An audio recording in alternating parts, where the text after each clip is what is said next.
Ngayon naman ay nagluto tayo ng may sabaw. Kasi, hiling ng aking bunso.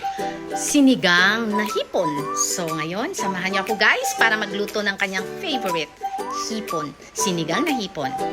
Tara! Sangkap, hipon, okra, labanos, sitaw, kangkong, at siling pahaba, sibuyas, bawang, at luya. Siyempre, lagyan natin ng sinigang sa sampalok. Ayan, kumulo na po guys. Ating ilagay ang sibuyas, bawang, at luya. Siyempre, ang okra, labanos, at di mawawala ang sitaw. Ayan. And of course, the main ingredients ay hipon. Nilagyan ko rin ng asin. Guys, then naglagay din ako ng siling pahaba.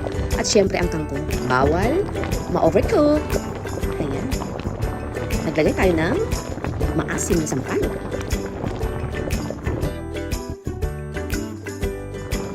Heto na po ang ating ulam for today.